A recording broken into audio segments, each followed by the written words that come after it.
Vous voulez utiliser les réseaux sociaux pour générer du trafic vers votre site, mais vous ne savez pas lequel choisir. Bonjour à tous, c'est Brendan. Aujourd'hui, on va voir quelle est la plateforme la plus adaptée entre YouTube et Facebook pour générer du trafic vers votre site internet. Je sais qu'il y a d'autres plateformes pour acquérir du trafic, mais je vais traiter des plus populaires dans cette vidéo. On aura l'occasion de parler de plateformes plus originales dans de prochaines vidéos. Entre ces deux plateformes, il y a des différences et des similitudes, mais on va voir ensemble quelle est la mieux adaptée pour votre business. Il y a quelques petites choses que vous devez savoir au préalable. Le prix des publicités Facebook varie énormément et va dépendre de vos concurrents. Il en est de même pour YouTube. Pour choisir entre Facebook et YouTube, il y a différents facteurs à prendre en compte. Qui sont vos prospects? Quels sont leurs points communs? Qu'est-ce que vous comptez accomplir avec votre audience? Par exemple, est-ce que votre objectif est de vous faire connaître? Est-ce que vous voulez installer une certaine confiance vis-à-vis de votre audience? Ou alors peut-être que vous voulez simplement vendre un produit? Vous devez aussi prendre en compte votre cycle de vente. Est-ce que vous devez revenir plusieurs fois vers vos prospects pour convertir? Ou est-ce que votre processus de vente est quasiment instantané? Dans un premier temps, vous devez définir une stratégie de ciblage de vos prospects, c'est-à-dire que vous devez avoir en tête quel est le profil type de vos futurs clients. N'allez pas espérer une stratégie marketing efficace si vous n'avez pas au préalable défini avec précision un profil type. Si vous négligez cette étape, votre taux de conversion va baisser et le prix de vos publicités sera plus élevé. Une fois que vous avez défini un profil type, YouTube et Facebook vous offrent des stratégies de ciblage assez différentes. Un premier avantage de YouTube, c'est qu'il travaille en collaboration avec Google. Vous pouvez cibler des personnes qui font des recherches sur YouTube, mais aussi des personnes qui font des recherches sur Google. Par exemple, si vous proposez des services de comptabilité, vous pouvez cibler des personnes sur YouTube qui ont recherché un comptable sur Google. Vous affichez vos annonces seulement aux personnes qui ont recherché un produit ou un service similaire au vôtre. C'est super puissant. Un autre truc sympa avec YouTube, c'est que vous allez pouvoir choisir les vidéos sur lesquelles vous allez poster vos publicités. Là-dedans, il y a quelque chose de très puissant, c'est que vous allez pouvoir vous placer sur les vidéos de vos concurrents. Comme vous pouvez le voir, YouTube est un outil très puissant, mais Facebook n'en démérite pas. On y retrouve aussi des outils très intéressants. Par exemple, Facebook est beaucoup plus efficace pour cibler les personnes sur des critères géographiques. Si votre business concerne le commerce de proximité, Facebook est beaucoup plus approprié.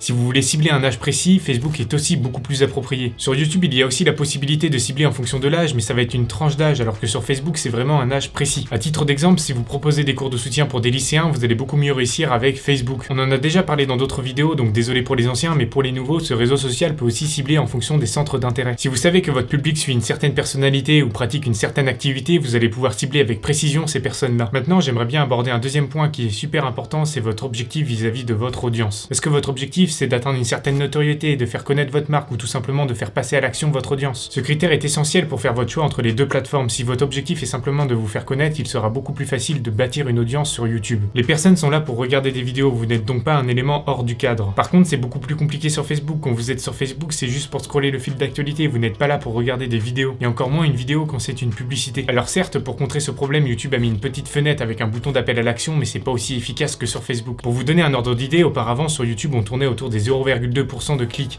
Maintenant on est passé à 0,5% avec cette petite fenêtre, mais ça n'a rien à voir avec Facebook. Facebook, si vous faites des mauvaises publicités, vous pouvez espérer 2 à 3%. Alors ça ne veut pas dire que vous devez faire de mauvaises publicités, ça ne suffira pas, faut pas déconner. Quoique, faut bien qu'on rigole un peu. J'aimerais maintenant aborder l'aspect du coût des publicités et comment se passe la facturation sur ces plateformes. Sur YouTube, vous serez facturé si la personne a regardé plus de 30 secondes de la vidéo ou si elle a cliqué sur le lien. Quant à lui, Facebook vous facture en fonction des clics générés par l'annonce et des réactions de votre audience. Pour résumer, si vous voulez vous faire connaître, YouTube vous reviendra moins cher. En revanche, si vous voulez vendre un produit, ça sera Facebook le plus efficace et le plus rentable. Alors je dis ça, mais pas tant que ça. Je suis désolé si vous êtes un peu confus, mais c'est très complexe. Facebook, c'est très puissant pour générer des clics et envoyer du trafic de masse sur votre site internet. En revanche, si vous voulez instaurer un climat de confiance, c'est plus facile avec YouTube. Si vous voulez vendre un produit ou un service assez cher, il faut instaurer un rapport de confiance entre vous et vos prospects et ce sera plus simple de travailler sur ce point avec YouTube. Je sais que c'est assez dense et complexe, mais si vous avez pris des notes, vous allez vous y retrouver. Je peux pas faire plus court sur le sujet, là j'ai vraiment vulgarisé au maximum. Il est temps pour moi de vous quitter, restez affamés et surtout gardez les crocs hauts. La bise.